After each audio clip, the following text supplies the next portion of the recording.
Como saber psiquiatria pode mudar a prática clínica e os resultados de um médico de família e comunidade? Seja muito bem-vindo, colega Sherlock. Nesse vídeo eu vou falar sobre alguns pontos muito importantes, práticos inclusive, sobre o papel da psiquiatria na especialidade medicina de família e comunidade, aspectos de diagnósticos psiquiátricos comuns que a gente vê na prática clínica em uma UBS, por exemplo, diagnósticos psiquiátricos diferenciais, o papel de medicações clínicas na saúde mental do paciente, o papel de psicofármacos na saúde como um todo do paciente e interações medicamentosas. Então fica até o final que você vai aproveitar. Em relação a esse assunto, eu lembro no meu R1, lá na Unicamp, de psiquiatria, eu tive uma preceptora brilhante, doutora Elisa. Se você estiver assistindo, inclusive, um grande abraço. Sou muito grato a todos os meus professores. A Elisa era uma exímia plantonista, ela ficava responsável pelo estágio do pronto-socorro, então ambiente hardcore, paciente psicótico, em mania, agitado, borderline, enfim. E a Elisa, essa professora, ela tinha feito medicina da família e comunidade, antes de fazer psiquiatria. Ela tinha trabalhado por um tempo, ela estava me contando: olha, Rafael, eu fui para atenção básica e eu via que eu atendia muita saúde mental, tinha muita psiquiatria. Por mais que não fosse o meu objetivo, eu tinha que atender, tinha que estudar, e fui atrás e resolvi, vou fazer psiquiatria e vou continuar aqui na medicina de família e comunidade. E acabou se apaixonando e mudou de área, e mudou para uma área hardcore. Hoje ela, na época, trabalhava em pronto-socorro, saúde da mulher, mas era impossível, e ainda é, um médico de família e comunidade não lidar com demanda de saúde mental, não saber manejar alguns casos mais simples, saber quando encaminhar, essencial também. Isso quem fala não sou só eu, Rafael, médico, psiquiatra, mas nos próprios cadernos de atenção básica, tem lá o caderno da saúde mental, eles falam lá que a grande maioria da demanda psiquiátrica nem deveria chegar no psiquiatra, nem deveria.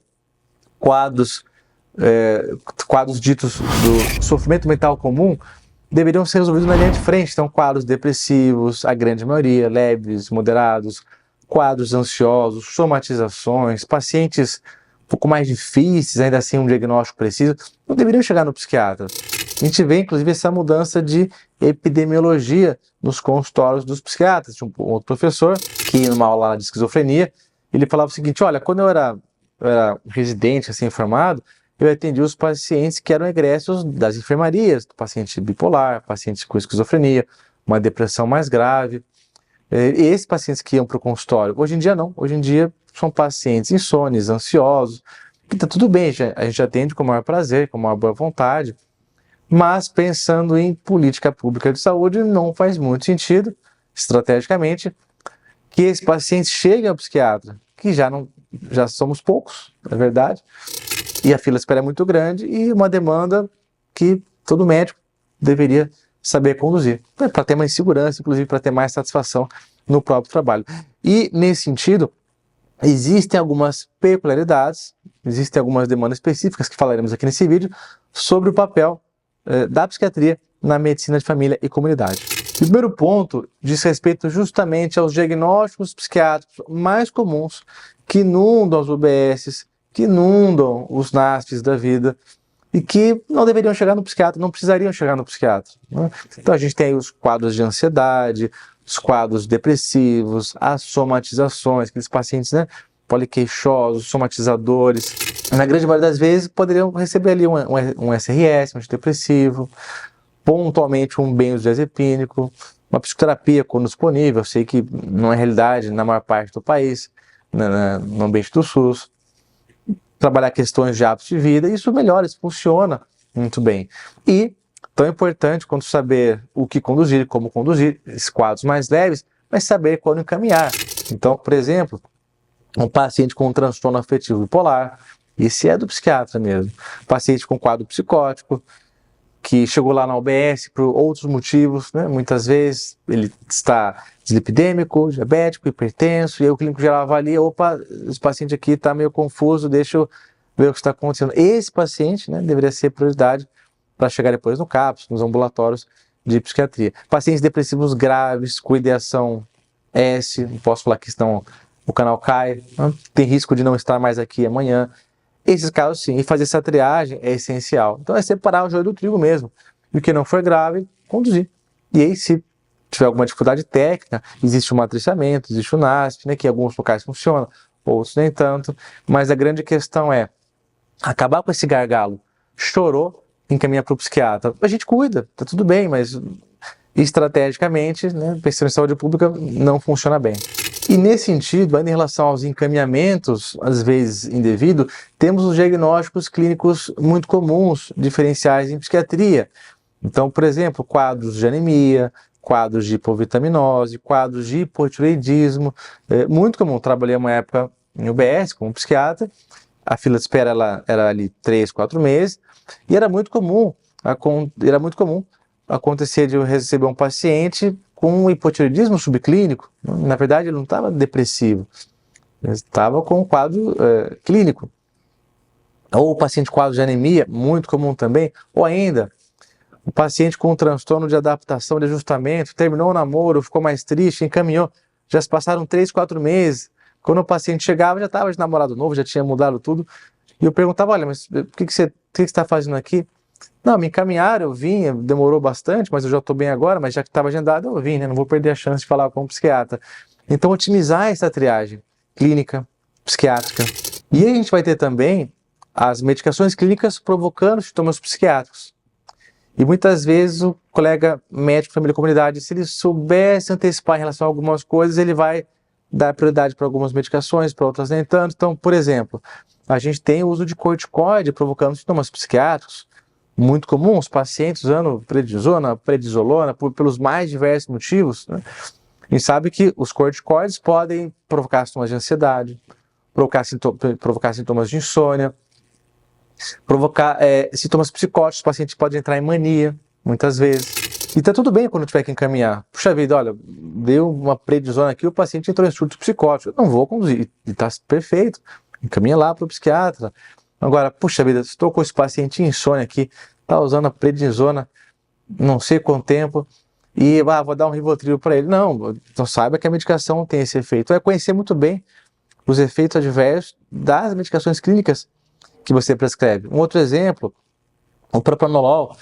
Vemos num país com uma epidemia de pacientes hipertensos, muitos usam beta-bloqueadores de ação central, como o propranolol, e aí o paciente ele pode ter uma redução da libido, ele pode ficar assim, um pouco mais depressivo, um pouco mais anérgico, e pode ser da medicação. Então, não estou falando aqui que é proibido prescrever um corticoide, que é proibido prescrever um propranolol, não, mas muitas vezes o próprio tratamento que está sendo administrado para esse paciente na linha de frente, na atenção básica, está provocando sintomas psiquiátricos.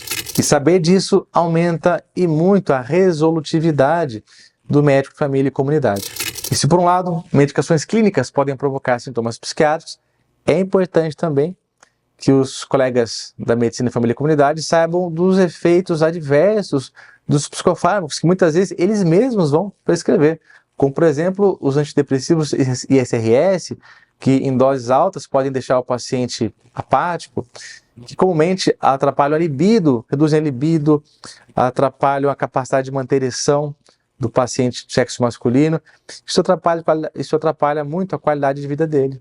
Então o paciente ele até remite dos sintomas depressivos, ele até remite dos sintomas ansiosos, mas ele tem uma piora da qualidade de vida por conta da vida sexual que fica prejudicada. Ou, por exemplo, temos também os benzodiazepínicos, pandemia de zolpidem, de droga Z, pandemia de clonazepam, de diazepam, e os pacientes vão ter um prejuízo na memória, a curto prazo, inclusive, que é reversível, mas já ficam mais esquecidos, mais desatentos, aumento de risco de queda em idosos, a população envelhecendo cada vez mais, pacientes idosos e uso de benzodiazepínicos tem mais queda, e com as quedas vem as fraturas, e com as fraturas as internações, e com as internações aumento de mortalidade. Então, conhecendo o perfil de psicofármacos que seus pacientes usam, é interessante saber, olha, isso daqui tende a ser mais comum em relação a atrapalhar a qualidade de vida por conta dos efeitos adversos. E por fim, temos ainda a questão das interações medicamentosas. Hoje em dia, a grande maioria dos pacientes faz uso de uma polifarmácia, que não é uma polifarmácia de psicofármacos, usar mais de um antidepressivo, benzodiazepínico, enfim,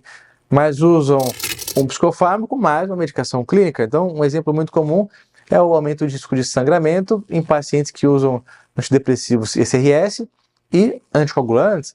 A gente sabe que os antidepressivos têm uma ação antiagregante plaquetária e isso pode aumentar o risco de sangramento. Então, tem que ficar atento em relação a essa interação. Um outro exemplo muito comum, diante da pandemia de dor crônica e de insônia, ansiedade que a gente vive, a interação entre benzodiazepínicos e analgésicos opioides, tramadol, oxicodona. Então, os pacientes fazem uso dessa polifarmácia e tem um risco maior de interação, de rebaixamento do nível de consciência, de coma e até de morte. É claro que eu estou só citando alguns exemplos aqui, mas a minha sugestão, como colega da especialidade da saúde mental, é que os médicos de família e comunidade fiquem muito atentos em relação a quais são as prescrições mais comuns. Olha, estou vendo muito aqui paciente com fluoxetina e propranolol. Será que tem uma interação? E no caso tem, né? A gente sabe que a fluoxetina, ela inibe o metabolismo do propranolol. Então, o paciente pode apresentar bradicardia, hipotensão, e isso é até comum da gente ver na prática clínica. O sujeito hipertenso, é ansioso, é introduzido o propranolol e já dá um antidepressivo para ele, e ele faz uma bradicardia, faz uma hipotensão. E por algum tempo eu tive o privilégio de trabalhar lado a lado com os colegas clínicos gerais, médicos de família e comunidade, na atenção básica. Já atuei em vários dispositivos, NASF, UBS, CAPS, e era um prazer muito grande trabalhar com os colegas. Eu via colegas bem heterogêneos, na verdade, em relação a essa disponibilidade de falar sobre saúde mental. A grande maioria topava, falava, aproveitava muito o trabalho do NASF. Eu trabalhei em ambulatório também, de psiquiatria na atenção básica, então fazia referência contra referência, discutia caso em equipe, era uma maravilha. Infelizmente, alguns poucos não queriam saber, não queriam saber, e pareceu que tinham raiva de quem sabe também. Não, eu não sou psiquiatra, não vou atender esse tipo de demanda. E eu penso que pena, né? Porque é uma demanda que tem muito que ser feito pelo paciente, dá para ajudar, inclusive sem medicação, muitas vezes, e é um dado de realidade, é o que está chegando, né? Imagina alguém, olha, não gosta de atender paciente hipertenso, vou mandar para o cardiologista. Puxa vida, vai ser um profissional manco, né? Vai deixar de ajudar aquele paciente. Eu entendo que existe uma demanda muito especial em relação à saúde mental, porque muitas vezes o paciente está levando uma demanda psíquica que muitas vezes aquele médico, que é muito bem intencionado, que estuda, ele mesmo não resolveu. E aquilo gera a gente chama de contra-transferência, né, na psicodinâmica, uma contra-transferência ruim de paciência, de hesitação, de medo. E aí, olha, eu vou logo encaminhar esse paciente, porque eu não vou conseguir ajudá-lo, né? E se tem uma coisa que médico não gosta de sentir, é impotência. Muito bem, então para a gente amarrar esse conteúdo aqui, para você que é colega médico, família e comunidade, essencial integrar a psiquiatria à medicina da família e comunidade.